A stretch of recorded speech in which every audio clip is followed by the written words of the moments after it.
I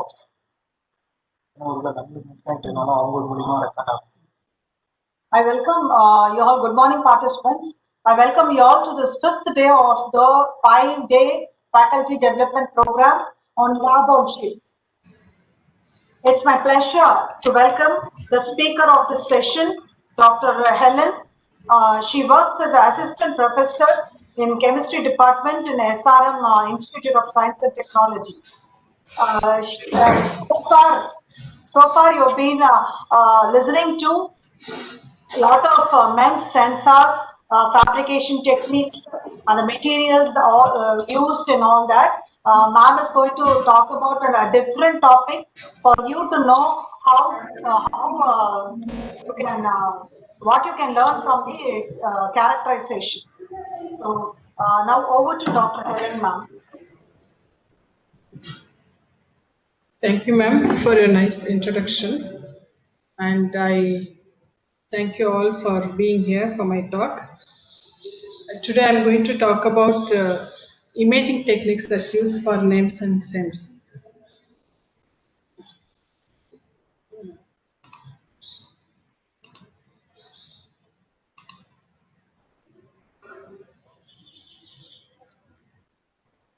Can you see my slide? Yes, ma'am. Yes, ma'am. Can you scroll it, ma'am? Good. Scroll it. Let me see. Yes. Yes. Okay.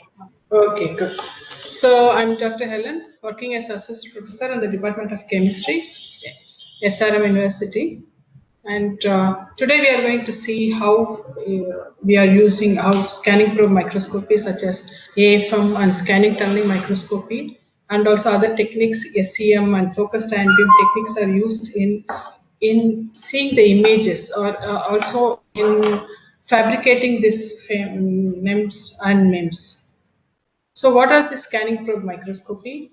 And like here I've shown some of the image, like I've shown an image of an AFM, image of a NEM, where you can see, you can clearly see that the structure of your NEM, nanostructure, really it is up to 5 micrometer size, and also you can see the wedge structures and the height of each wedge, and all you can see clearly using AFM. And also here I've shown the same AFM image of the same sample. Actually here this AFM image given in a 2-dimension. Here also, like it's AFM gives generally, AFM means atomic force microscopy. We will see the principle later. And here I've shown the AFM image taken from a different angle. Here you can see the color coding shows the height of these wedges. So some more images like SEM images of some nanostructures like metals and alloys are shown here on the left hand side in a gray color scale, and on the right hand side you can see STEM image of another sample. So these are the microscope techniques, imaging techniques we are going to see in detail, how they are useful, what is the principle behind which is operating, and how it is used in fabricating your MEMS, as well as in studying this, in imaging and studying side by side, analyzing the structure of your MEMS. We are going to see it now. I'm going to talk about that in little detail. What is AFM and STM, scanning probe microscopy. Scanning probe microscopy, under scanning probe microscopy, both AFM and STM comes. So STM is also known as scanning tunneling microscopy, and it is used for a surface imaging up to an atom scale, actually in atomic resolution. So the resolution of each instrument will be varying, AFM, SEM, and TEM, and STM, everything. What is a resolution when we talk about resolution? A resolution is the capacity of the instrument to resolve two points. Okay, how well it can resolve the points. So if suppose you have a structure with 5 nanometer and 5 nanometer structure, and if your instrument can resolve these two structures separately, then you can say that its resolution is like below 5 nanometer. Whereas if your instrument cannot resolve, like if you can see instead of two separate structure, if you see as a one structure, then the resolution power of your instrument is lesser than 5 nanometer. So if you go to, if you see in that way STEM, the resolution of this STM is really very high, and it is really atomic scale. You can see the structures, and it is based on the principle of tunneling principle of the electron. It is using that is, in this case you can see the images on the left hand side shows the principle of this instrument. You can see that in the first image the electric field is applied, it's generally it be used studied for only for metals where it can give out electron easily. The insulator materials and semiconductors cannot be studied using by this microscopic technique. So here you can see the sample, the tip is shown on top. Like a small structure, like cone-like structure, is representing the tip of the microscope, and the sample is placed below that, and there is an electric field applied between this substrate and then the tip. This electric field is maintained in such a way it induces the it can extract the electron like from the metal, kind of tunneling. It can take the electron. So this one, and this current is studied, and then based on this, between the force between the tip and then the surface of the sample, you can manipulate, you can image, you can also use it for manipulating a surface. You can make nice structures and then fine structures using atoms, chemicals, or individual molecules or atoms. You can make nice structures, or you can also image this surface to a atomic scale. So you can see here, it is a suppose substrate is there. You can also by properly manipulating, by applying a proper voltage, you can pick an atom from the surface and you can move to the other surface. You can also leave the atom by atom. You can arrange. You can take an atom, like how we can arrange building blocks or something like that. You can take an atom and you can take it at the particular voltage. You can extract an atom and then you can move it to a place where you want. You can keep there, and then you can leave the atom there. So this way you can manipulate in using this instrument. There are many ways of manipulation in this. You can manipulate using lateral movement. You can, there are many ways. Some of the structures that is made by initially, in 1990s also, 1995 and all 1990s, people have made very nice structures using this. Like for example, IBM has made structure with xenon atoms. So each one is an atom by itself. So they've used 35 xenon atoms. Xenon is one of inert element. So they've taken each atom by atom, they've written as IBM. So this they could make such structures. Similarly, people have made here also in the image given below, they've made structures like F and U using carbon monoxide molecules. And here it's a like Indian gate, a gate for Germany, which is called the Brandenburg Gate. It's there in Berlin, and this image is actually the gate structure of the gate they've drawn using 47 carbon monoxide molecule on copper 211 surface. So it's not just you can view the structure, and you can also manipulate atom by atom, and you can by manipulating, by applying proper voltage between the surface and your tip, you can either place the atom or you can extract an atom from the surface. And this can be used very much for doing really very minute chemical reactions on the surface of names or names. Here you can see again people have tried to arrange. This image shows again the silver atoms arranged on the surface of another silver surface itself. And there are many ways by which mechanism by which one can do. One we can do like pulling mechanism. You can move the atom, or you can vertically you can take the atom. You can either slide the atom also, and you can move the molecule or atom from one position to other position where you want, or you can just vertically pushing or pulling. All this movement one can do.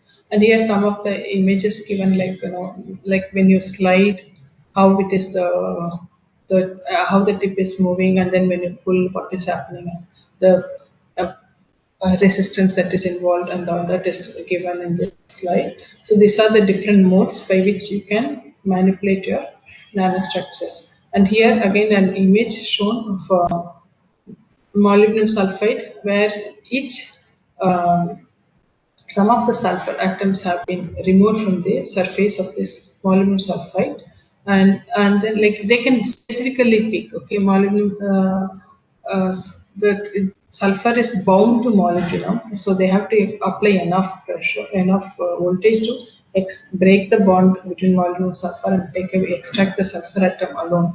So this you can see for these are for inorganic structures I have shown so far. You can also see that organic chemical reaction, like you can take individual organic molecule like benzene, and you can also carry out by applying proper voltage. You can also allow a reaction, certain kind of like reaction take place on a molecule. So you can see here.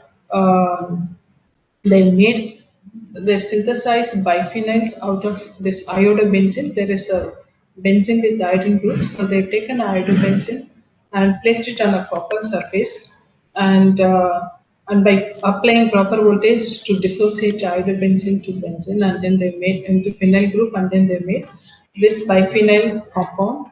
And you can see here the images. You can see here how step by step how it has been like the reaction, how they made the reaction to take place. You can see the yellow bar like structures on which small dot like I was showing that iodobenzene to start with. And then on the left hand side also you can see that tip, and then two smaller molecule like this. So it is अच्छा फरहा ये आज फरहा हमें तो आईसीटेक का पैसे दे के लिया है, उसके साथ एडवर्टाइज कर दो। वो यूजीसी पब्लिश है ना, हमारा तो फेक है। Participants, please mute your mic. हाँ बिल्कुल बिल्कुल, सो सॉरी, बिल्कुल चुप। okay. So some of the participant is not realizing. I guess they are talking with their phone on. Okay. So here you can see this. They could slowly slide or push the atom push the single molecule like iodobenzene from one end, and they can bring them together and allow the reaction to take place here. And they could also, you can see the image in the middle of that copper plate. You can see that there are two molecules like double benzene ring like this. You can also go to much higher resolution. This is you can see here another reaction where they have really manipulated. They've taken two molecules, like two molecules of TBP, and the molecule structure is given below, and it has like four lobe-like structures, like you can see, and the chemical structure is given below. We can see from that, you can see that how the kind of structure it should have and how the STM is giving the image.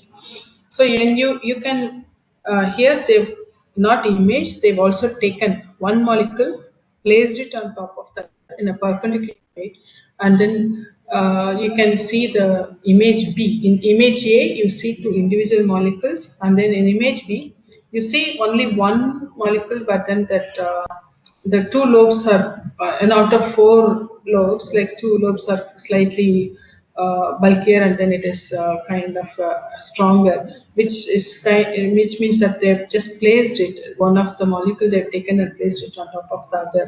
So all this manipulation can be done using STM image, STM microscope. It is yeah, it is also possible by, so by applying proper potential, by playing with the potential of like 10 to 50 kilovolt energy. By applying the potential, you can, if you have a structure, you can individually, you can pick a atom and you can make the nanostructures. Like whatever you want, you can also place and you can create a new structure, and you can also remove some of the unwanted, like you can etch kind of, it's not etching, we cannot use the term, you have to, we can remove the molecule and atom from the surface. This way you can really create nanostructures of, and also you can make chemical reactions happen. All this can be done by using this scanning tunneling electron microscopy. It is based on the tunneling property of your electron, and it can be used only for metallic surfaces. So the disadvantage is the insulators and all cannot undergo this tunneling reaction. It cannot give out electron, so you cannot, it cannot, the tip cannot interact with your sample. By this way, you cannot use for the insulating samples. But then this is one of the disadvantages of this method. But you can also, you can use for uh, at like conducting substrates. So next is AFM, which I mean you would all come across here when you are doing your experiment, doing your research. You would have studied your sample. Here I would discuss some of the principles of AFM and how it is used in MEMS and NEMS, how it is uh, applied in characterizing your structures, and also how it can be applied for manipulating your structures using this AFM technique. And this, the basic component of AFM technique is shown here. It is having a stage on which a sample is placed, and there is a cantilever which is having a tip, and the cantilever is shown here, and there is a tip. The cantilever has a tip, which actually goes on the surface. Rasters is called rastering. It goes on the surface that you want to analyze. You want the image, so it moves slowly on the surface, and then on this cantilever, actually there is a like it is arranged in such a way that there is a laser beam which comes and hits the surface, and it gets deflected to the detector. It gets deflected. Whereas the tip is moving, deflection of this beam will be varying according to the your surface nature of your sample. So as it gets deflected, that it goes and hits the detector at a position sensitive detector, and the position where it is hitting, that will be taken by the detector, and it gives information about this information about your sample. And it is again very high resolution. It can give very high resolution images, and the okay, here the source is a laser diode in this case, and then the it doesn't laser doesn't interact with the sample. It is used mainly for checking the position of your cantilever, how the cantilever movement of a cantilever, and how the cantilever is getting deflected by your sample, and this deflected beam is taken for image. But the real force that is used for studying the sample is that your tip of this cantilever interacts with your sample. The atoms present on the tip of the sample, so tip of the cantilever interacts with the atom present in the sample, and the interaction between these two atoms or these two molecules will be actually giving away it will be interaction will allow the cantilever to move up or down, or it gets either repelled or gets attracted by the surface of your sample. So this this makes the cantilever to go up or down, and this make the cantilever either to bend or this bend. This movement is detected by the detector, and it gives information about the surface. Here you can see the two images. Here first the cantilever is kind of metal, and then the tip is really very hard one that is made up of silicon nitride tip they use, and this tip is allowed to raster on the surface of your sample, and this, depending on the interaction, it will either get closer, or it can repel your surface. So it will lead to the movement, up and down movement of your cantilever. And they have very high sensitive detector, which detects these smaller movements and then gives information about the surface of the sample. Here the same thing is given. The way it is just given a complete circuit diagram, how they are connected, and the whole instrument, how it is connected, how the imaging is done. So when you take this is again here, this image shows the a surface on the tip. Okay, the interaction between surface and tip also moves it doesn't move along x or y, it moves in the xy direction, and the surface, when it's rastering, it moves in the xy direction and gives information. So here you can see an AFM image of a clean glass surface, and if you see, it's really like glasses of 6 micrometer and micrometer width. Uh, okay, you can say 6 micrometer width, and here you can see small bump-like structures. So it's a very smooth for us to see. But then if you see in AFM, it's having a very small bump-like structures of your silicon atom is there, silicon oxide, and you can also calculate the roughness of the surface using this microscope, and the roughness is here roughly about zero 0.8 nanometer.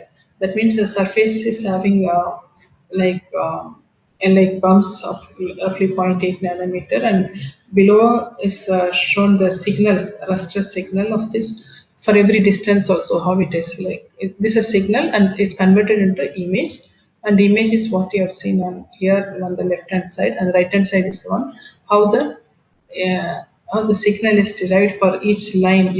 There are 3 lines. The detector is the probe, that is the tip has moved on the surface along blue line, and you can see how it is, and it will normally, it won't take just from one line, it won't take the image, it will raster through an area, and we define the area where we want to scan, and then and then we tell the size of the area, and then from this size and then this one is image is created, and then we get information about this. Here this diagram shows about the type of interaction that's happening between the surface, as your sample surface, and then the tip.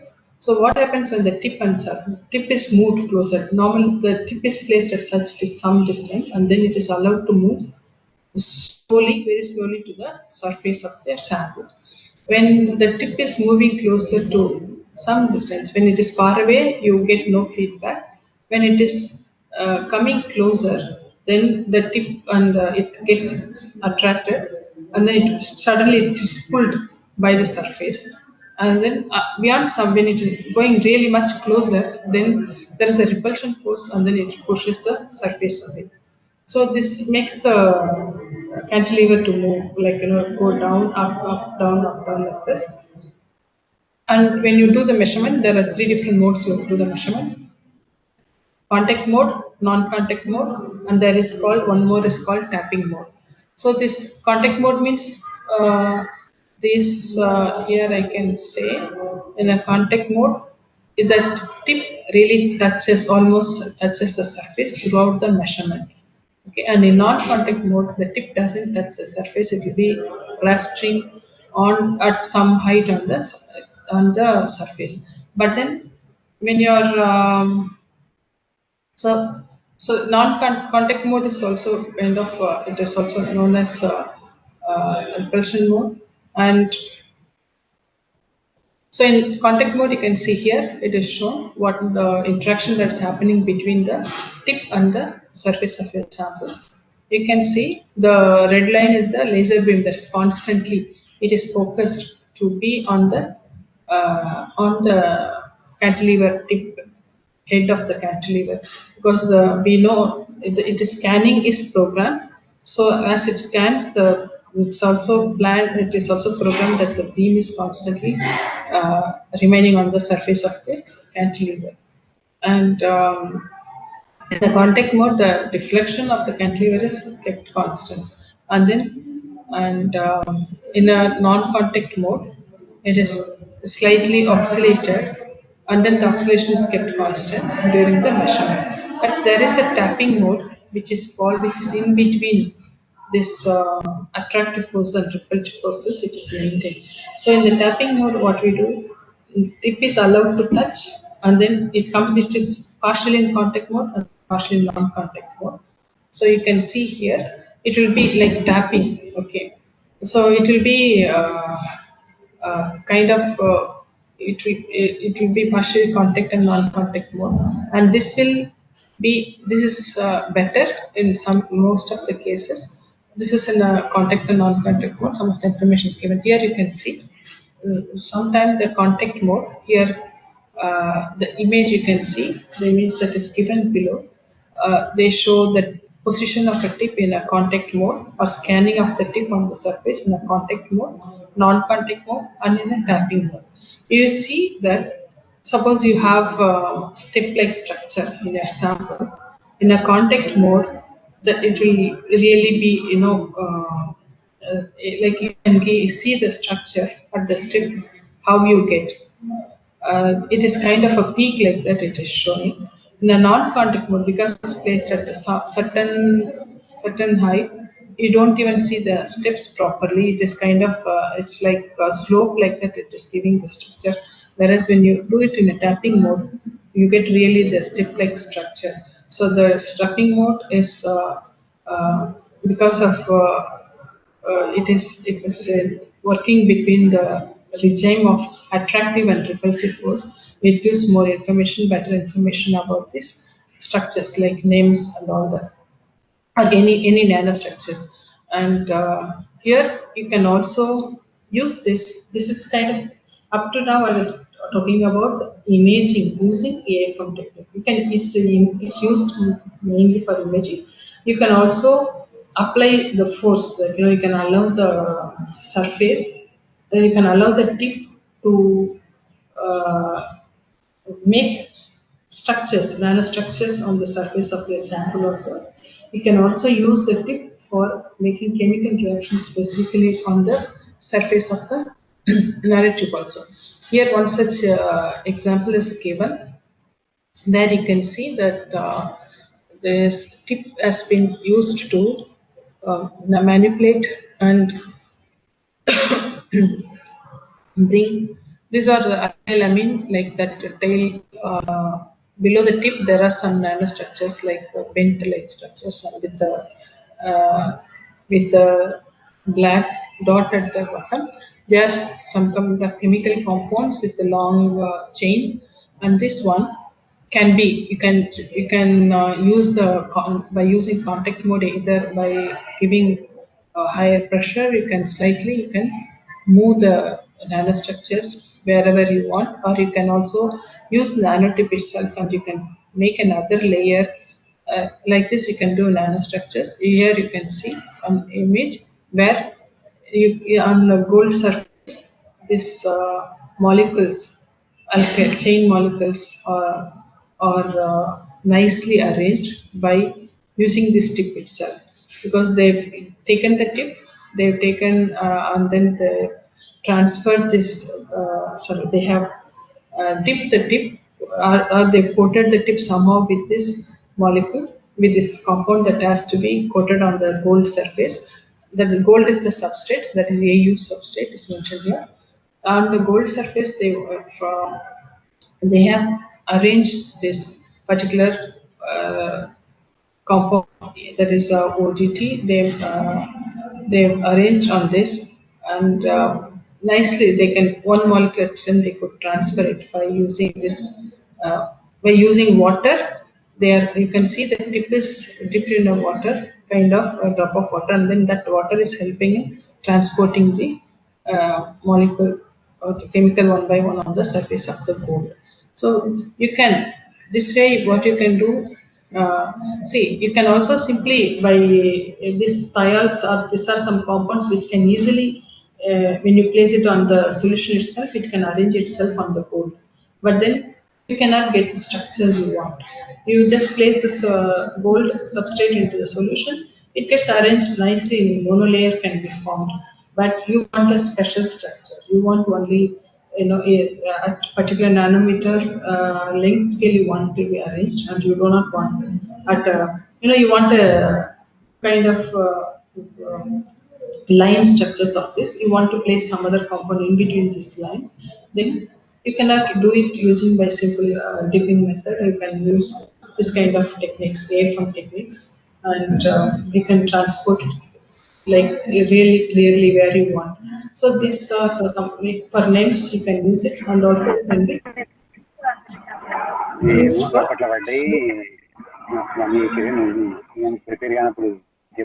it's like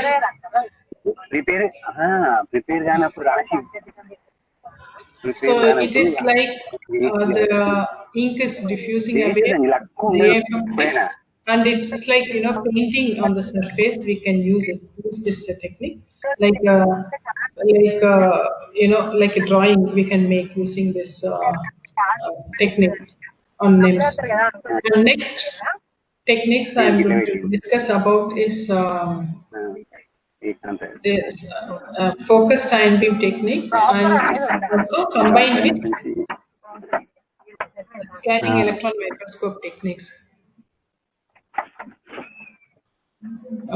This focused ion beam technique and is also a very versatile tool used for the fabrication of these names very much, and also it's combined nowadays combined with scanning electron microscope technique. Microscope is generally used for imaging the surfaces, and the topography of the surface can be imaged by AFM and then also by SEM.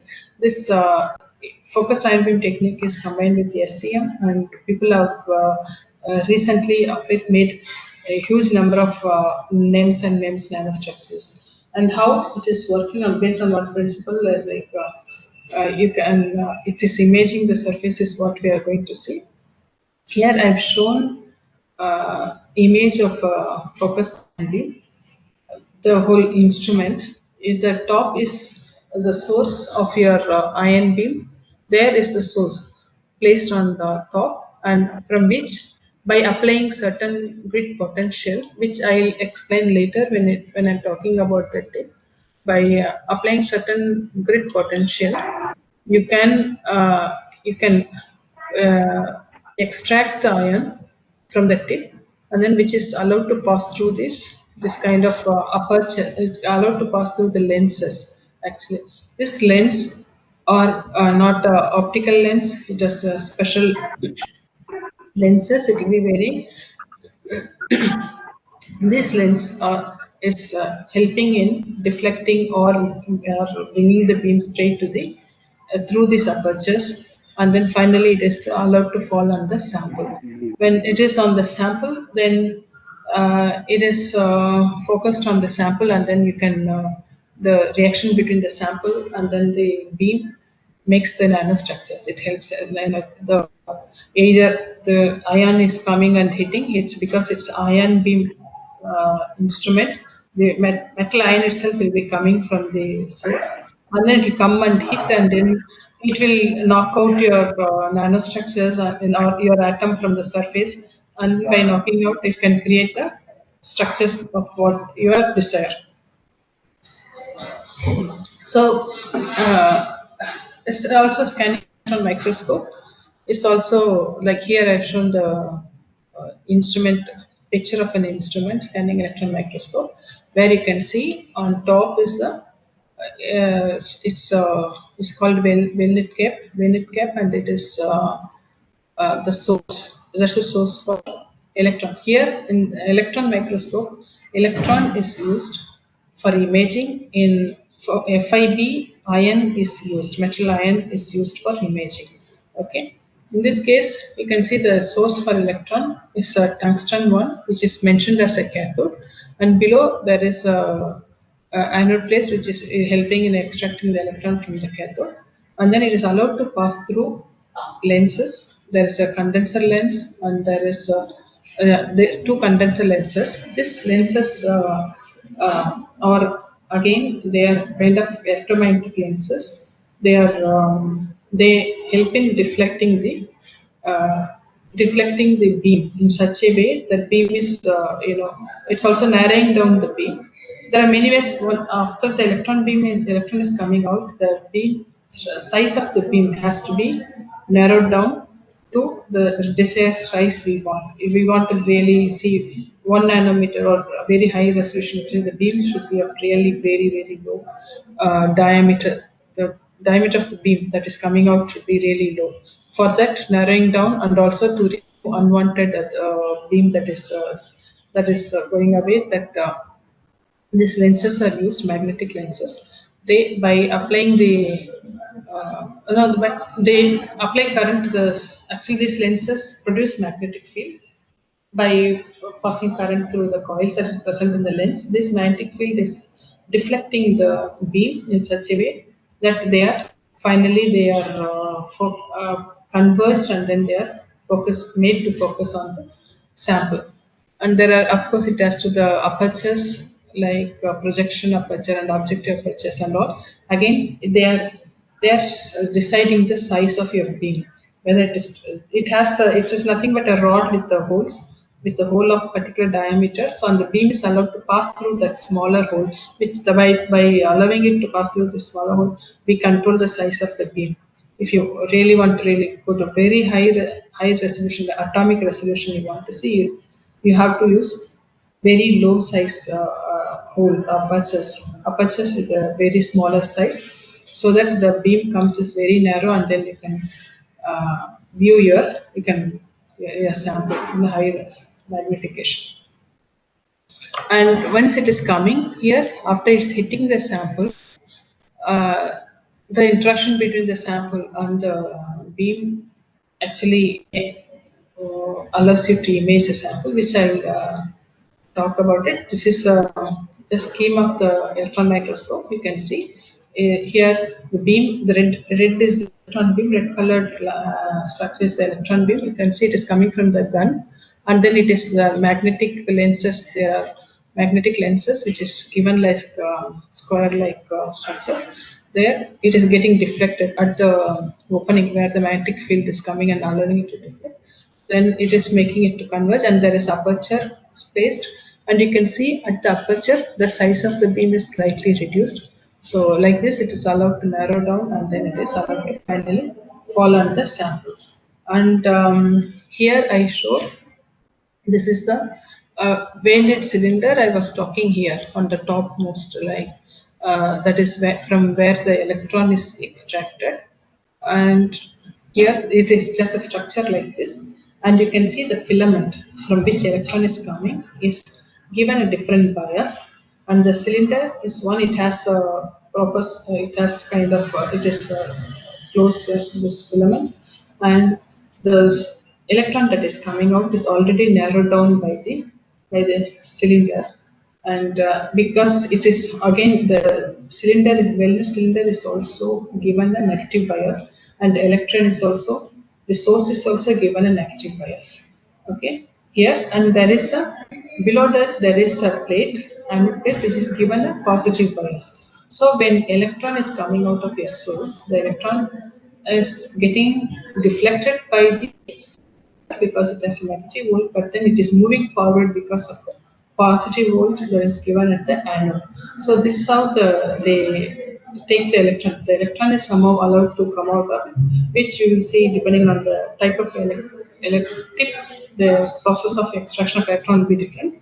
And the electron, once it comes out of the filament, it is made to converge and then made to enter into the instrument by using this potential, varying the potential. And this for SEM, the potential will be like something like 10 to 50 kilovolt, also 10 to 20, 30 kilovolt also potential applied between this one, between this grid. And in the case of transmission electron microscope, which we are not going to see here, you need to really have 300 kilowatt energy to image your atoms. Okay? Here you use lesser energy, but you cannot see the inner part of your compound by using this microscope. You can see one of the surface structures using scattering electron microscope, but surface structures uh, like we can see it really in a very high resolution up to nanometer or yes, like the maximum resolution that can be obtained by scanning electron microscope is about 0.2 nanometer. But by 0.2 nanometer means you can see in, probably in, some nanometer resolutions you can get, because to have a high resolution again based on the principle of electron, you need to apply very high voltage. So here we are applying only 5 to 25 kV. So we cannot go beyond that resolution 0.2 nanometer. Whereas in TEM, you can go to very high resolution because we can apply to 30 and 300 kilowatt energy. Yeah. So sorry, 300 kilowatt potential also we apply. So here coming back to this, the source. So these are the different types of tips that's used as an electron gun in this case. So you can see that the first one is a tungsten filament, the next one is a single crystal, that is a lanthanum boride. Third is a tungsten tip. Again, third is a, you can see it's a tip. Okay, first is a filament. So they all operate at a different, based on different principle. The tungsten filament cannot be taken for very high voltage, and then it's normally it has to be heated up to give out the electron. So it has to be heated up to some high temperature, 800 degree or so, to give out the electron. Once electron is coming out, then the voltages between the Wiener cylinder and the anode and the cathode, and that will extract the electron into the instrument. And so here LAB6 also, it's not operating at high temperature. So and it is nearly it is something like 400 degree also for it to give up the electron in LAB6. Whereas in tungsten tip, we don't have to heat the sample. The tip is so sharp, and we apply the voltage between this anode and the filament in such a way we just pull the electron. It is also called cold emission gun, whereas the tungsten filament and hot emission gun, and their life is much lesser compared to tungsten tip. Here in tungsten tip, you can just it's a tip is so sharp that you can apply the by applying the potential itself, you can pull the electron into the system. And once electron is taken from the source and then it is brought to the sample, here this image is showing the interaction of the electron beam between a sample, the electron beam and the sample. So when the electron is finally focused onto the sample, it is allowed to fall on the surface of the sample. Then the spherical like structure, the electron moves into the sample like this. Okay, doesn't go when there is a spot beam of electrons coming and hitting the sample, and then depending on the energy of the electron, why there is a gradient again given.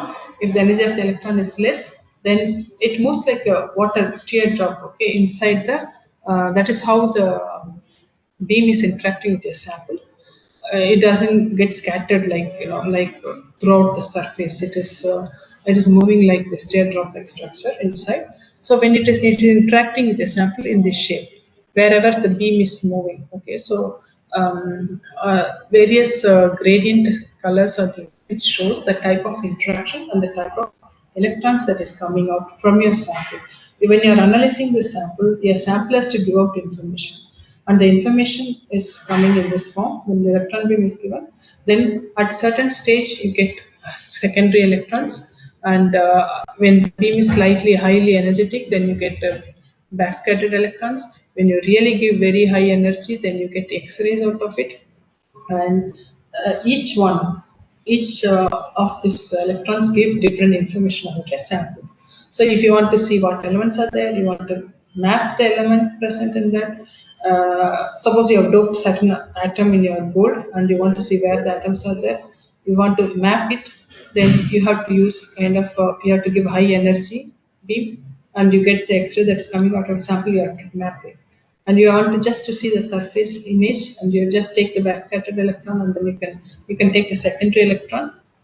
You don't have to give very high energetic beam, and you just take the surface and secondary electron that is coming out of it, and then you can you collect the electron that is coming out of it, and then it is converted into image by the detector, and which says the information that how your surface is, the topographic morphology of your compound.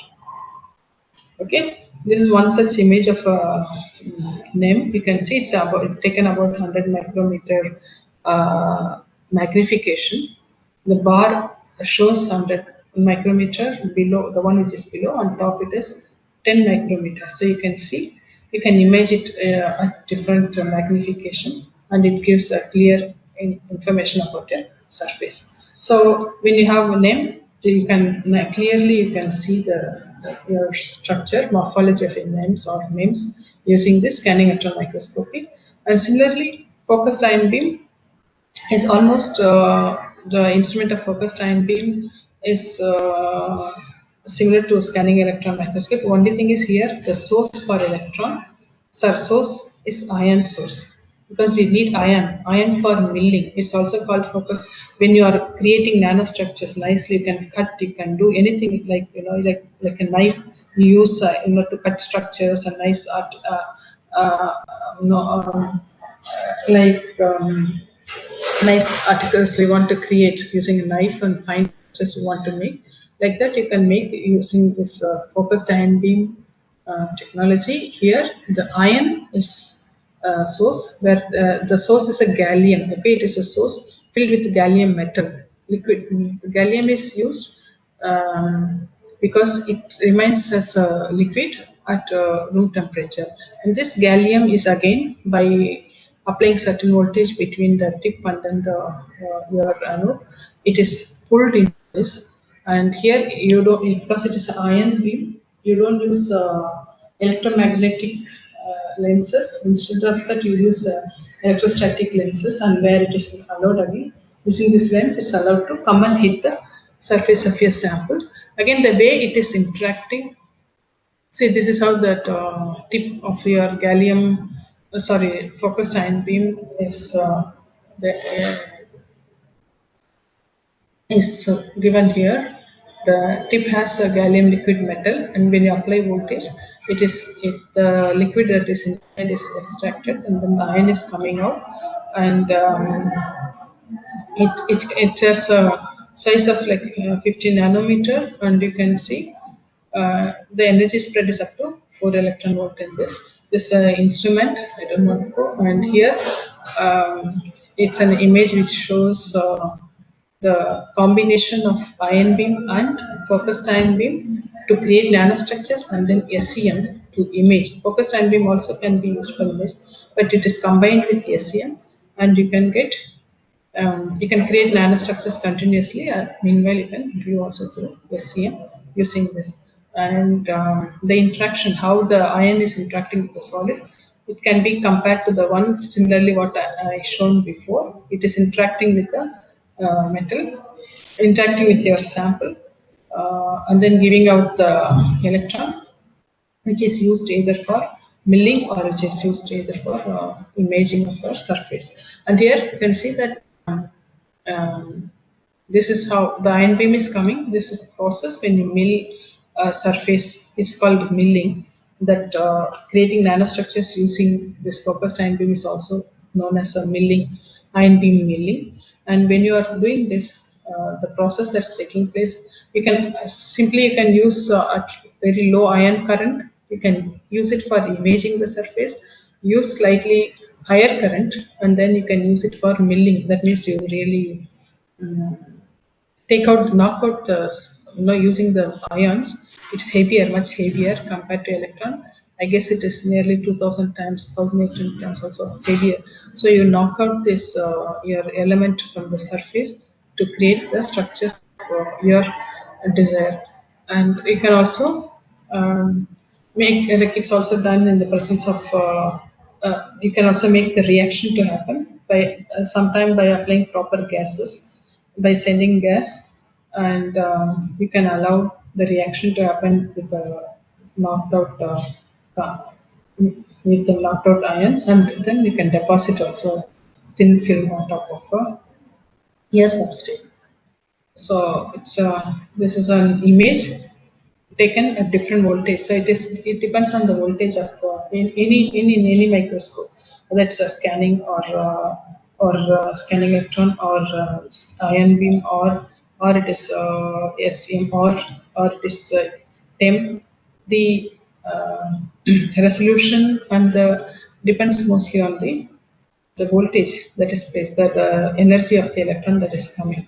So if you can see that in electron beam here, they've compared the images of scanning electron and then ion beam microscope images, and you can see that at 5 kV you get such images, whereas at ion beam 30 kV, and the images are a kind of you can see heavier. Its contrast is higher in this case because the heavier nature of their ion.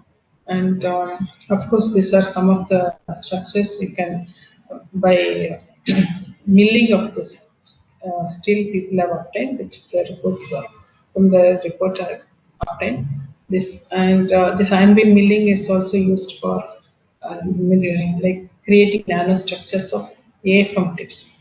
Okay, so you can see I'm unable to see the size of the tip, but then it should be really, a few nanometer sizes. Which you can clearly make this nice structures using your ion beam technique. You can create reactions, not just cutting and milling and all that. You can make reactions on the surface by uh, passing gases onto the surface and allowing it to react with the gas that is coming out of that. Okay. So now okay, you can fabricate such structures and you can get information on the about the surface of this. See here, there are two images that is shown. One is a cross section of the structure, that is the grain structure of copper is not clearly shown on the first image, whereas the second one you can see a lot of grain structures of copper, which is by after polishing with FIB, they could see such nice structures. Okay. Next is people have gone one stage advanced using FIB combined with SEM, and they could get much clear three-dimensional information about the um, the their sample, whether it is a biological sample or an organic sample. People could get really three-dimensional image. So far in SEM and FIB, we get normally two-dimensional image. We don't get a three-dimensional image. Of course, in TEM, you can get the internal structures of the sample, but in SEM you cannot get. You can get only from the surface information. But by using the combining this FIB and SEM, people could get really three-dimensional images here. Okay, you can they combined here FIB and see you can so gallium ions is coming from FIB, and then simultaneously SEM is used for imaging, and you can also use for reaction to take place, gas injection also you can do. Okay, and here by doing this, for example, this actually image taken by taken from some of the reported results where people have uh, really like the cell organelles they have imaged using this FIB and SEM combined technique, for which they have taken the cells and embedded it with the resin, and then they mounted it on the SEM. This is a sample holder. SEM stands as a sample holder. By after that, they could really using FIB, they could slice the area that is in, கொஞ்ச in, நேரம் விட்டுட்டு நீங்க சொன்னா அது வராது. They could slice the area that is next to the cells. இண்டிவிஜுவலா இருந்தா பண்ணலாம். So they could slice in 3 dimension, and they were slicing layer by layer. They can remove a few nanometer by nanometer like this. Using FIB, they can etch the surface. After etching every nanometer layers or angstrom level, they were continuously imaging the surface using SEM. And you see, while throughout the stages, they have imaged, and after the image, they could get all the information they could put together, and then they could get information about the cell, a complete information, the internal structure, like seeing in TEM. In STEM, you can see internal structure like this, but in SEM, you cannot see. But FIB, layer by layer, you could take away, and then they could remove, and by finally imaging, they could get such a structure of a cell organelle. And this red colored one is a mitochondria that is present in the cell, and then other one is endoplasmic reticulum is given in blue, and similarly the other organelles are shown in different colors. So by using this for biological sample, they could obtain even for inorganic sample, and for NEMS also. You have, suppose you have layer structures, or you have specially designed structures with multi-layers of your different element. Then using FIB and SEM, you can slice. Using FIB, you slice, remove the slice, and then you can image it. So remove the slice and then image.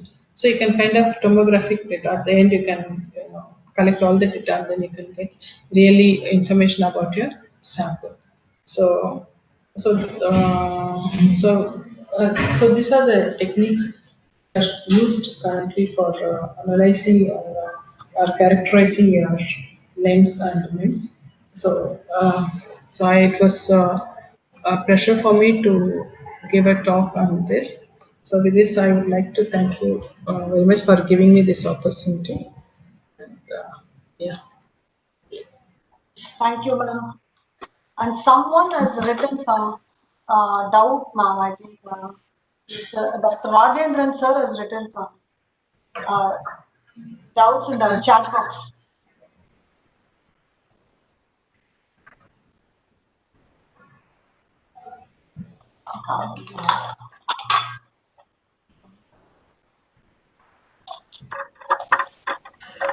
Any doubts from the participants? I'm not able to see. Hello. Hello. Yes. Ma'am, STM is used for only metals, but in the slides we saw they used a carbon and CO, carbon monoxide molecules, but they are non-metallic in structure, right?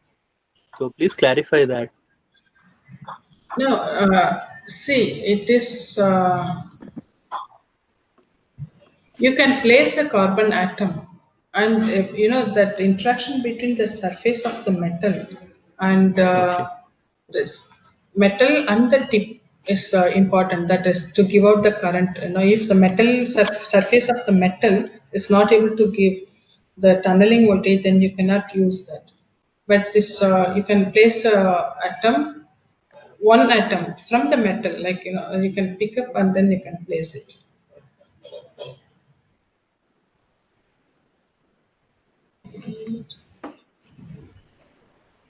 Hello. I'm just going to the Yeah, ma'am, thank you so slide. much. Ah, yeah, Yes. yes, yes, yes. Hello. Yes. Yeah, Hello. madam, I'd like to thank you for a very informative lecture. We just wonder that can we get the videos of these lectures, the recorded videos?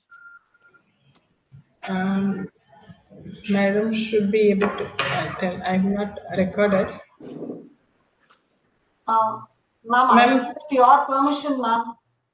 Otherwise, if you want to send one or two PPTs, that is fine. But I do not know whether we can send this video lecture. Anyway, just if you give me permission, I can do that. okay, we'll see that. We will discuss with. I'll discuss with ma'am and I'll Yes. let you know, sir. Okay. Yes. Okay. Ma'am, thank you, ma'am. It was Okay, Akshaya, are you sir. coming? Akshaya proposed vote of thanks. Good morning, all. I, on behalf of Head of Department of EIE,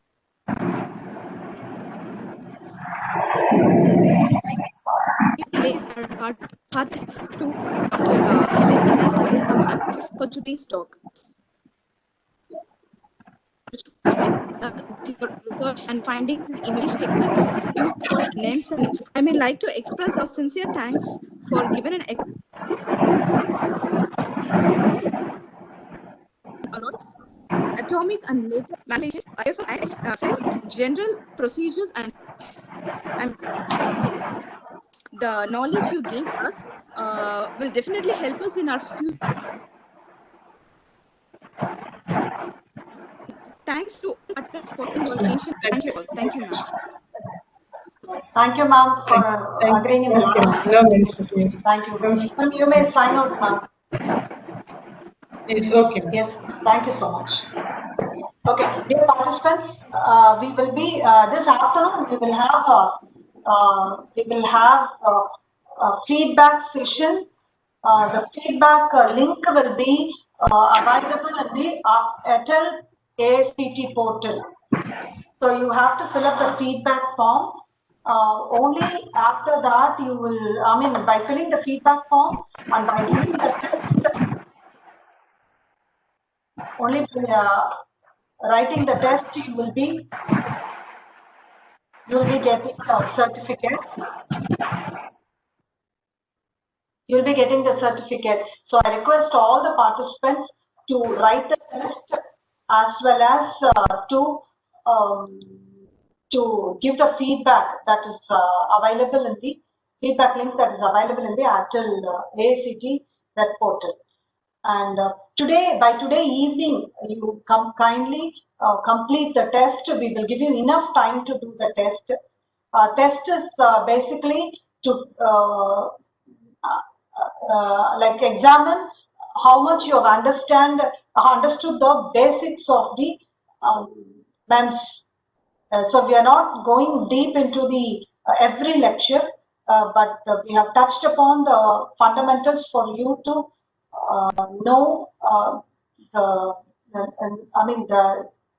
to know how much you understood how much you have taken away from this faculty development program. So maybe we will be posting the questions at 1 o'clock. You can see the link in your in the WhatsApp group as well in your email box, and we'll give you enough time. Maybe till 10 o'clock in the night you can give the test, and after that it will be blocked.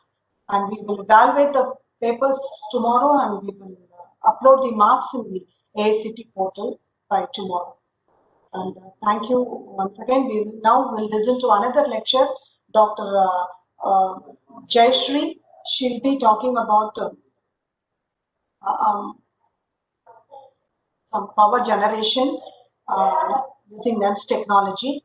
She's associate professor working in EEE department at SRMIST. Over to Jayashree, ma'am.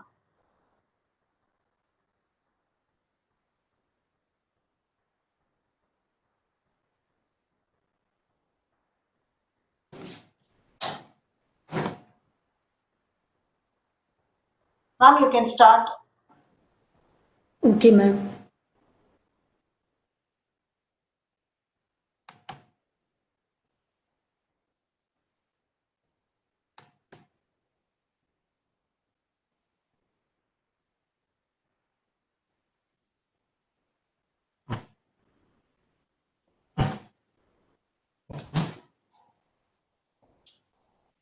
Good morning to one and all present here.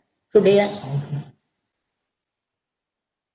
I am going to give the presentation on optimization of thermoelectric generator for solar energy conversion.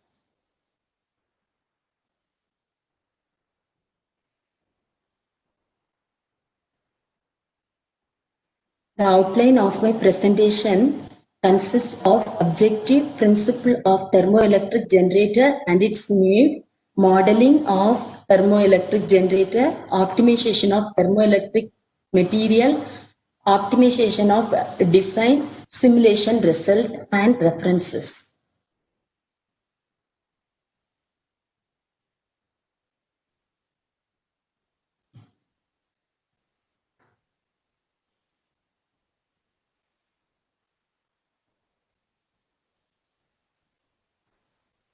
Okay, ma'am. இப்போ next கொடுத்தீங்கன்னா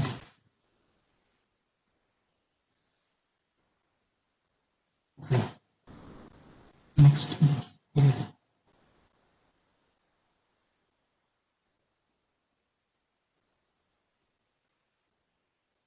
Objective of the research work is to enhance the performance of micro thermoelectric generator. This is achieved with the modeling of thermoelectric generator, optimization of thermoelectric material for the operating temperature, optimization of design for improving the power output, simulation of micro thermoelectric generator using COMSOL, experimental analysis and the commercialization of thermoelectric generator for solar and concentrated solar thermal sources.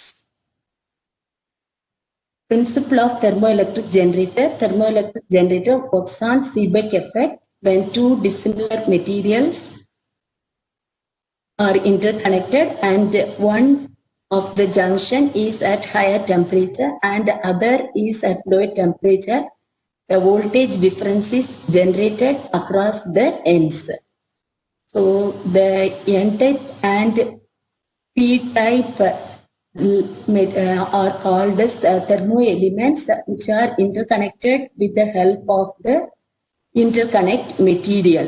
When heat is applied on the hot side, in the N-type material, majority charge carriers are electrons. Electrons will flow from a temperature to a lower temperature, and in the P-type material, holes are the majority carriers. Holes will flow from high temperature to the low temperature.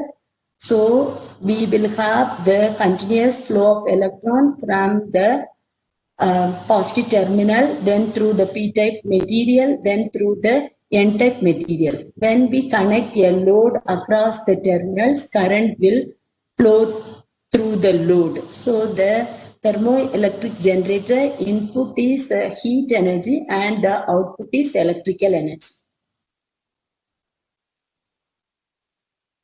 So some of the research work done are first one is the bismuth telluride based flexible micro thermoelectric generator with optimized design.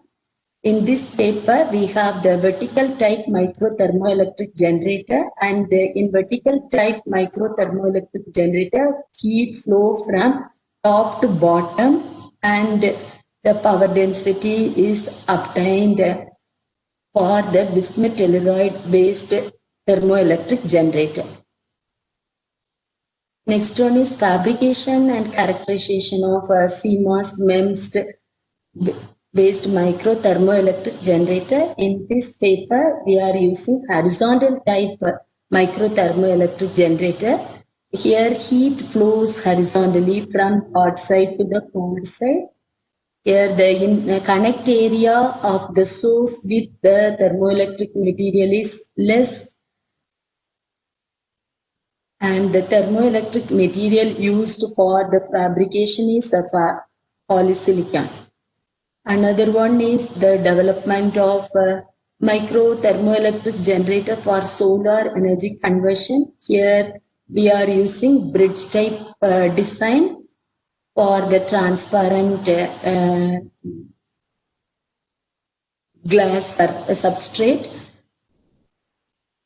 And this TG is fixed on the window to harvest the energy and the temperature difference between the two surfaces of the window is used, and the temperature difference is approximately 5 to 10 Kelvin. Here we are using bridge type design. In bridge type design, we can connect thermocouple in series as well as in parallel. When we connect thermocouple in series, voltage output will increase, and when we connect thermocouple in parallel, current output will increase.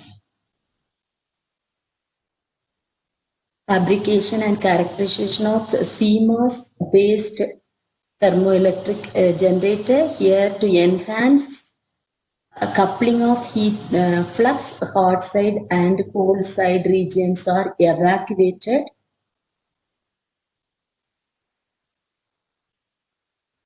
With the help of top and bottom vacuum cavities. Next one is improved vertical silicon nanowire based thermoelectric generator with polyimide filling. It uses silicon nanowire as the thermoelectric material.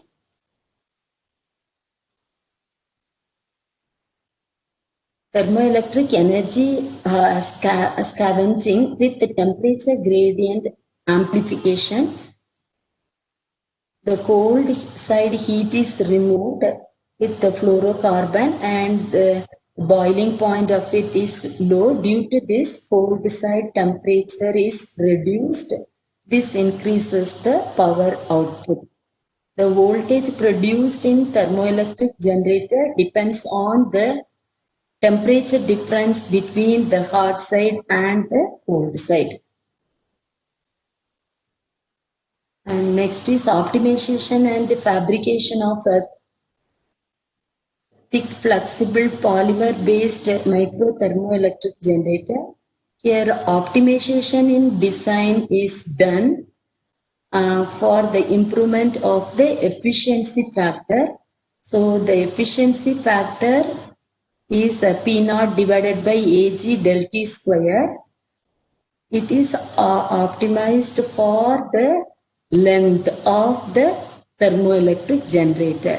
So for the optimization, that expression is differentiated with respect to change in length, and it is equated to 0. With that, we can get what is the optimum length of the thermoelectric generator.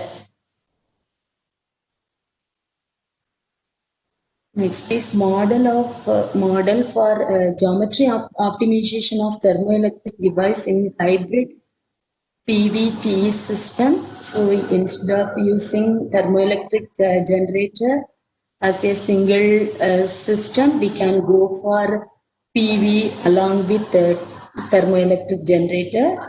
So in this optimization of the design is done for the maximum power. So the expression for the maximum power output is obtained, and the length of the thermoleg is varied, and the power output is obtained for the different lengths and different cross-sectional area. So this shows that optimization of the power output can be obtained when the length of the thermoleg is varied. So when the thermoleg length is increased, initially the power output is less. It goes on increasing when the length increases, and it reaches the maximum value, and again it decreases. So the length corresponding to the maximum power output is considered as the optimum length. Next is modeling of thermoelectric generator. A single thermoelectric generator is considered for the modeling. It consists of the P-type and N-type thermoleg. connected together by the interconnect, and one side heat is applied and the other ends are connected to external resistance RL. So the heat applied is the heat converted into electrical and the heat loss. From the heat converted into electrical output, we can get the electrical power output. From the power output, we can get the efficiency, power output divided by the input power. Next, analytical calculation. This analytical calculation, we are considering the material silicon and the dimension for the thermoleg 50 micrometer by 50 micrometer. That is the cross-sectional area, square type, and the length of the thermoleg is considered as 100 micrometer, and the material used is silicon. Hot side temperature considered is 310 Kelvin, cold side temperature considered is 300 Kelvin, and the properties of the silicon material, like electrical resistivity for the P-type silicon is 52.9 ohm centimeter, and the electrical resistivity of the N-type silicon is 145.14 ohm centimeter. Seebeck coefficient for silicon is 530 microvolt per Kelvin. So the formula for the voltage as well as the current and power, we have to substitute the values of the dimension as well as the material properties. Then we can calculate the voltage, we can calculate the current, then we can calculate the power. So thus the using mathematical modeling, the power output of a single thermocouple of dimension 50 micrometer by 50 micrometer by 100 micrometer with hot side temperature 110 Kelvin and cold side temperature 300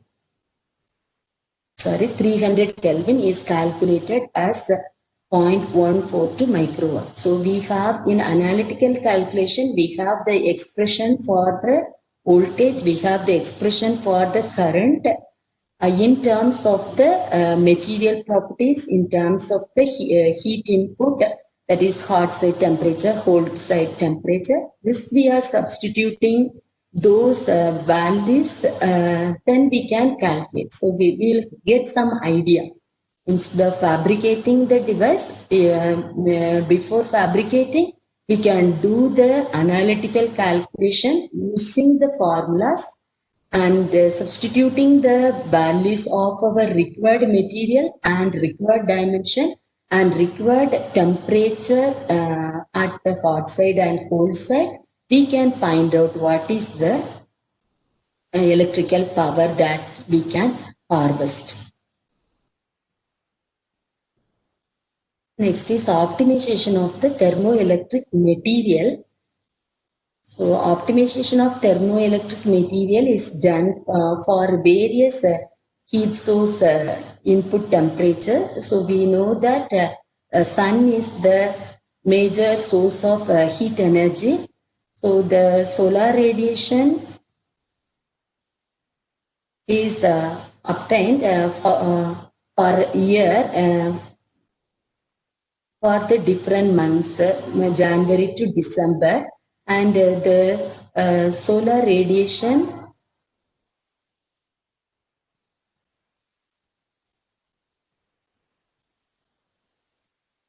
varies for the different months, and with this heat energy also we can harvest our electrical power. So the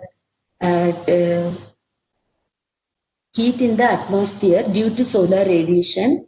So for a particular day, when we consider from morning till evening, then also the ambient temperature is varying. from morning it is increasing, and noon it is afternoon it is reaches the peak value, and then again it is decreasing. So a particular day the average operating temperature of the solar radiation is near to 309.3 Kelvin. And already I said that power output depends on the hot side temperature. So to increase the hot side temperature, we can go for solar concentrator. Solar thermal concentrator is used to convert the irradiation. So this east to west tracking is done with the track motor, and total tilt angle is 120 degree from morning till evening for a day. So when the solar concentrator is used for a particular day, the temperature variation again it is more than ordinary atmospheric temperature, and from morning until evening the temperatures are obtained. So again from morning the temperature is increasing and reaches the peak value in the afternoon, again it decreases. So this average source temperature per day is 437 Kelvin at the receiver. So even we can increase the hot side temperature when we go for concentrating a solar power system. Concentrating solar power system is designed with the solar thermoelectric generator to operate at hot side temperature of 1273 Kelvin.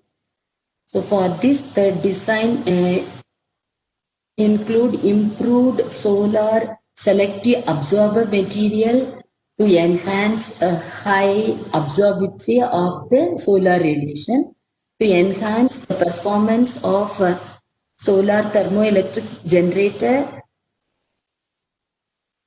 Temperature gradient between the hot side and cold side is increased. This is achieved by coating hot junction with high absorptivity material and low emissivity material for the operating temperature, and the cold junction with high reflectivity material. So optimization of thermoelectric material is done for solar radiation as well as solar thermal concentrator radiation and solar optical concentrator radiation.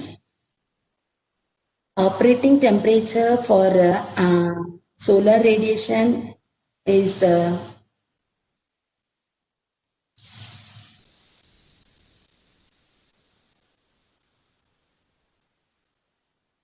in the range 400 Kelvin to 800 Kelvin, and for this we'll have optimum material and another optimum thermoelectric material for the higher temperature. So suitability of the thermoelectric material for maximum performance is obtained from the figure of merit. And also the suitability of the material for the MEMS fabrication must be checked. So the figure of merit is ZT. The performance of thermoelectric materials are determined by the figure of merit. ZT expression is alpha square sigma divided by K. Alpha is the Seeberg coefficient, sigma is the electrical conductivity, K is the thermal conductivity. Figure of merit provides a guideline to find how good is the thermoelectric material for the conversion. Every material has unique value of figure of merit. When the figure of merit increases, the conversion also increases. So the variation of ZT with respect to temperature. So according to the operating temperature, the thermoelectric material must be selected which gives the maximum value of ZT for the operating temperature. So from the paper we will get the ZT curve. From that we can find out what are the values of ZT for the different operating temperatures. So the voltage produced from the thermoelectric generator is proportional to del T, and the proportionality constant is alpha. When alpha Seebeck coefficient increases, voltage output increases. And the del T is directly proportional to 1 by thermal conductivity. So when the thermal conductivity decreases, the del T increases. When del T increases, voltage output increases. Current is V voltage divided by resistance. Resistance is rho L by A, where rho is the material property, L and A are the design parameters, length of the thermoelectric, cross-sectional area of the thermoelectric. So the electrical resistivity we can write as 1 by sigma. So substituting the values of voltage and resistance in the expression for power equal to V square divided by R, we can get the power output in terms of the thermoelectric material properties and the design values. So when we consider the silicon as the thermoelectric material, this silicon is most suitable for MEMS fabrication. And then again, its performance can be increased with the help of varying the concentration, carrier concentration. So for silicon, the thermoelectric properties obtained for the optimum carrier concentration are alpha equal to 500 microvolt per Kelvin, and K is 195 and sigma is 25,000 Simon per meter. So steps for the calculation of thermoelectric properties. Lead telluride is the other thermoelectric material, and its operating range is 400 to 800 Kelvin, and the value of ZT is 1.35 at 673 Kelvin, and ZT is alpha square sigma T divided by K. That is the expression. So the K is the thermal conductivity. In thermal conductivity, we have Ke and Kl. K is the electronic thermal conductivity, and the Kl is the lattice thermal conductivity. So from the paper, we will get the values, and for doing the analytical analysis, we have to calculate the thermal conductivity, we have to calculate the electrical conductivity, we have to calculate the Seebeck coefficient for the operating range. So for the lead telluride material, for the different temperatures, the thermal conductivity, electrical conductivity, ZT, and the value of alpha are obtained. These are obtained because when we do analytical analysis, these properties are not constant. It is varying with respect to temperature. So for the different temperatures, we have to calculate. So another type of material is perovskite type material. This lead telluride material is having some hazardous nature. So it is not suitable for the MEMS fabrication, but perovskite type materials are suitable for the MEMS fabrication.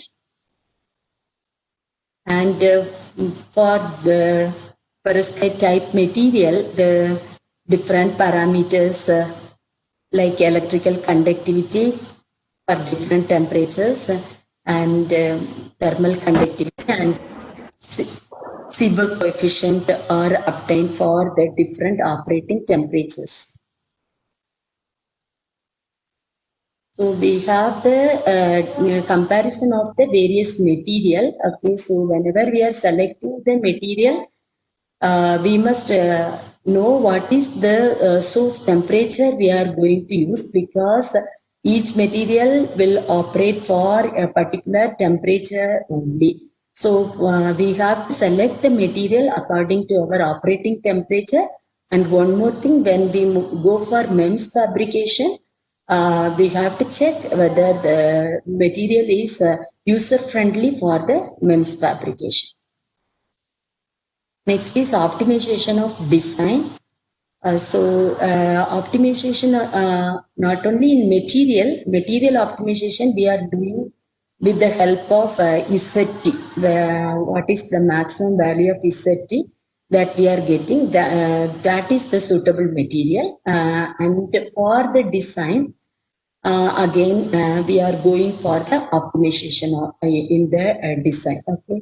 So optimization in design is required for obtaining high performance. So it reduces the material consumption, and when the material consumption is reduced, cost is also reduced.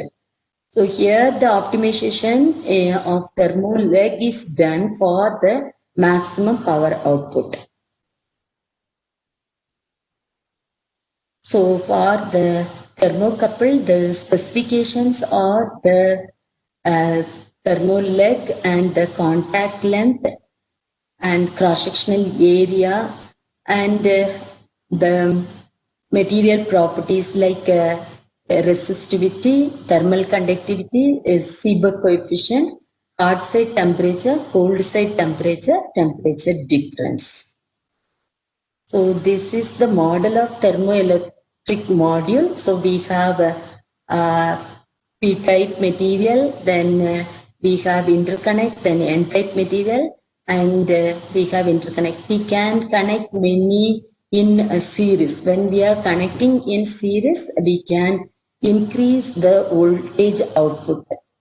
And the length of the thermo leg is taken as L, and LC is the contact length, and ceramic plate is the covering material. So for the performance analysis, we must know what is the voltage expression, and we must know what is the current expression, and we must know what is the power expression. So in this expression, we'll have the material properties, we'll have the design dimensions, we'll have the hot side temperature, cold side temperature. So when we design a single thermocouple, we are taking one P-type leg and another N-type leg and interconnect material. So with the help of the voltage, current and the power equation for varying the thermo leg length, the voltage output is obtained, and this voltage output increases initially, and then it reaches the maximum value. After that, it remains almost constant. And when the current is calculated with respect to varying thermo leg length, current increases, reaches maximum, and then decreases. And when power is calculated, power is a product of voltage and current. Again, this power increases when the thermo leg increases, reaches the maximum value, and then decreases. So corresponding to the maximum power output, what is the length of the thermo leg? That is considered as the optimum length. So for this material, for the operating temperature considered, the optimum length is 59 micrometer, voltage is 9.7 millivolt, power is 1.6 microwatt. So next is performance of lead telluride based single thermocouple and optimizing length of thermoleg. So for this, the cross-sectional area considered is 50 micrometer by 50 micrometer, and the thermoleg length is varied from 5 micrometer to 25 micrometer with a step value of 5 micrometer. Temperature of the hot side is varied from 300 Kelvin to 360 Kelvin with a step value of 10 Kelvin. Cold side temperature is maintained at a constant of 270 Kelvin. For this, the voltage output obtained for the different thermoleg length is obtained. Similarly, the current output for the different thermoleg length are obtained, and the power output for the different length are obtained. So this power output is initially increasing, reaching the maximum value when the leg length increases, reaching maximum power. After that, it is decreasing. Corresponding to the maximum power output, the leg length is considered to be the optimum length. So optimization of thermoleg is required for improving the power output of the thermoelectric generator. The length must be optimized such that it meets the requirements for maximum power output and the maximum conversion efficiency. In case where the input thermal energy is free, the thermoleg length should be optimized such that the power output is maximum, neglecting the conversion efficiency. So this are the specifications and theoretical formula with the voltage, current and power. And we can write the program in MATLAB.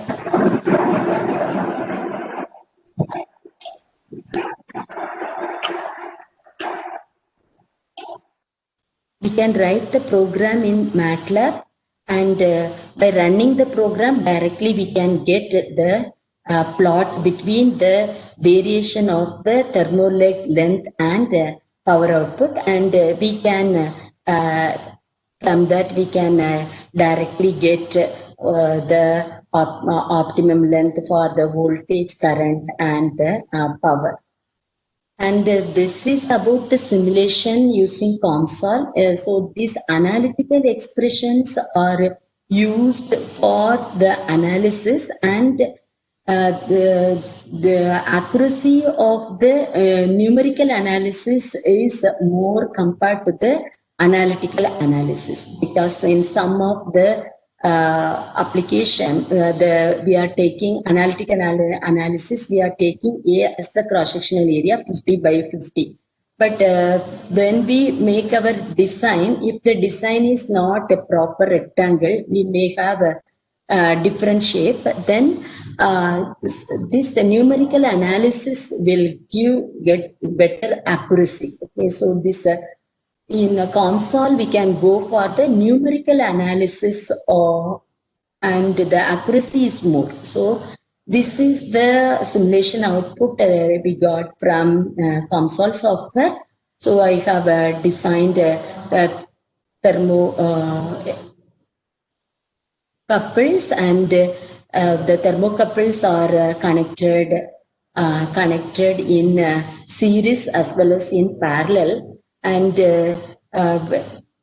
once you run the simulation, we will get what the temperature distribution. Okay, so the temperature at the hot side is considered as a higher value, and the cold side temperature considered lower value.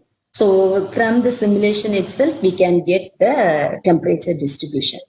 And from the simulation itself, we can get our voltage distribution. So here I considered a bridge type design. I said in bridge type design, we'll have series connection as well as parallel connection. So here series means that you can start from a blue side and light blue, and then lightly green, then it is becoming lightly yellow, then orange, then red. That means that all these legs are two, P and N are connected in series. Similarly, two are connected in parallel. Whenever we are connecting in parallel, the current output can be increased. Okay. So this by changing the gap length between the legs, I simulated, and I checked the power density. The power density actually increases when the gap length decreases. Okay, so power density means what is the power that we obtain per area, power per area, power density. Okay. So this conclusion, whenever this hot side temperature increases, the cold side temperature decreases, delta T increases. So when delta T increases,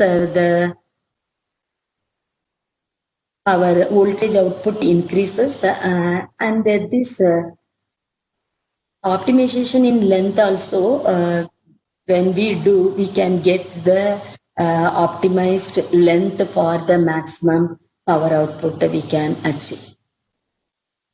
So with that, the work I have done, I have published some papers, and I have referred some papers as the reference. And with that, I am completing my talk. I hope it will be useful for you. If you are interested, you can work with solar thermal energy harvesting using micro thermoelectric generator. Thank you. God bless you all.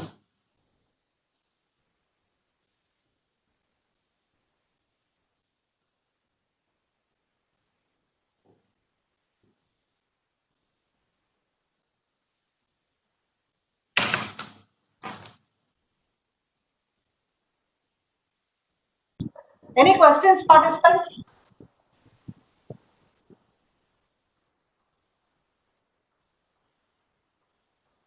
Ma'am, can I ask something?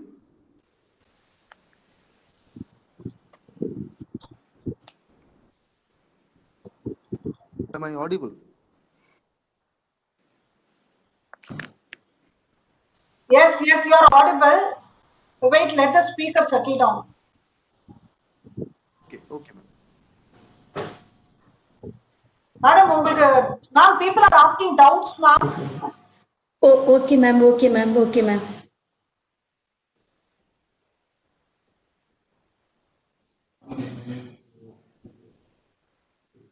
If you have doubt, you can ask. Yes, madam. Madam, I just want to ask one question. Okay, sir. You showed some design simulation in COMSOL. Yes, sir. That design is made actually, how you are selecting the materials? Selecting materials, sir.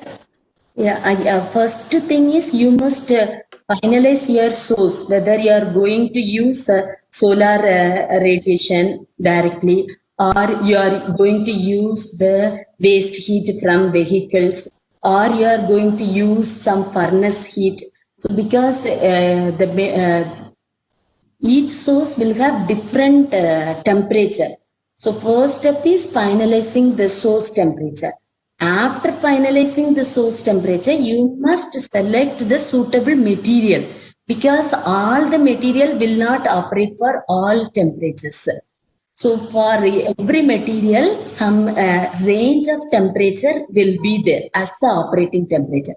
So after finalizing the source temperature, for that source temperature, which is the suitable material you have to select. After that, if you are going for MEMS fabrication, then you have to analyze that material is suitable for MEMS fabrication. That means if that same material is already fabricated in some journal paper, it is accepted. Suppose if it is not published in some journal paper, we have the fabrication laboratories like IIC Bangalore, Bombay and all. They, in their lab, they will tell what are the materials suitable for the particular processing. So the material that you are choosing, whether they will accept, that you have to check.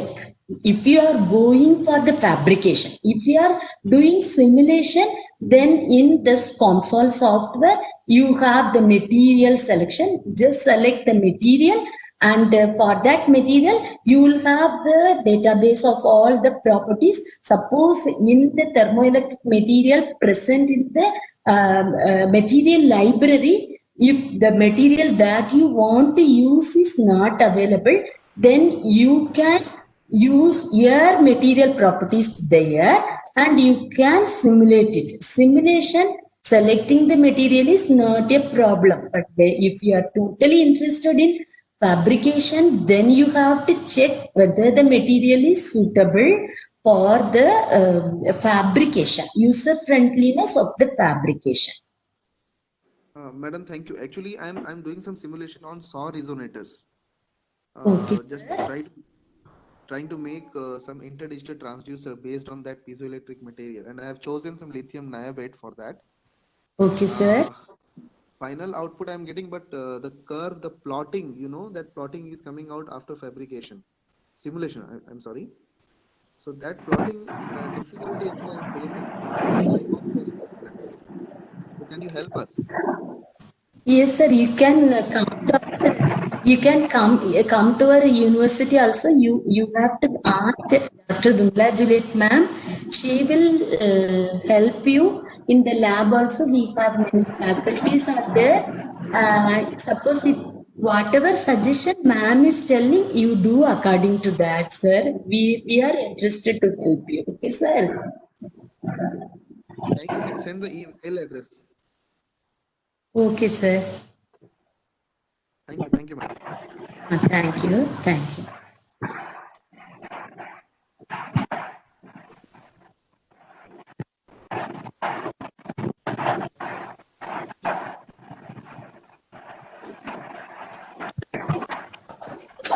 Ma'am, on just a curiosity, because you are using a concentrator, so from one day, particular from morning to evening when you are measuring or when you are observing it, usually it should be increasing and decreasing, but I'm seeing some kinks in between. Is it due to the clouds? Yeah, it may be due to wind also. That many reasons are there. So in our campus, we have the concentrator.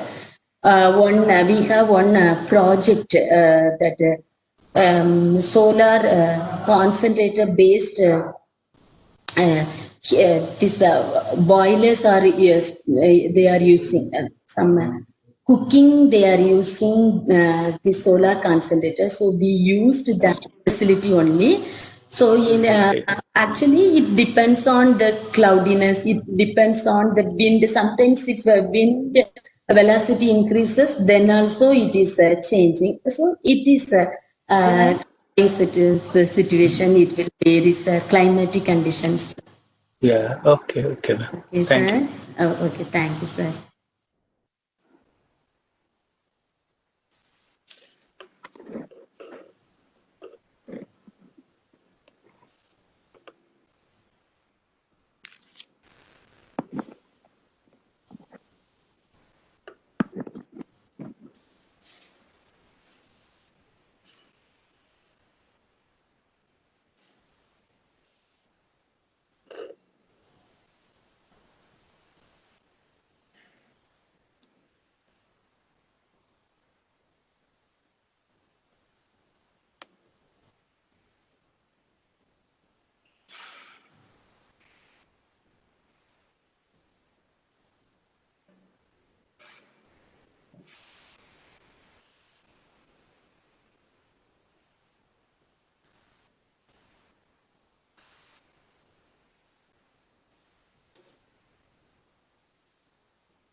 Ma'am, Milajilit ma'am. Ma'am, any other doubts for the participants? Ma'am, கேட்டுட்டாங்க ma'am. Oh, okay. Ma'am, participant, ma'am, I would like to thank you for spending your valuable time and giving very useful information to the participants, ma'am. Thank you so much. You can Thank you, sign ma'am. off. Thank you. Yeah. Okay, ma'am. Thank you. If you are willing to work in this project, you can very well approach us during your vacation. You can spend the time in our lab. We have to take permission from our officials. And the next speaker is Sujata ma'am. She will be joining us in 1 or 2 minutes. We will post the questions exactly at 1 o'clock.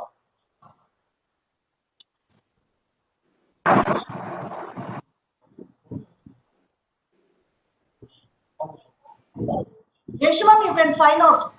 Okay, ma'am. Thank you so much, ma'am.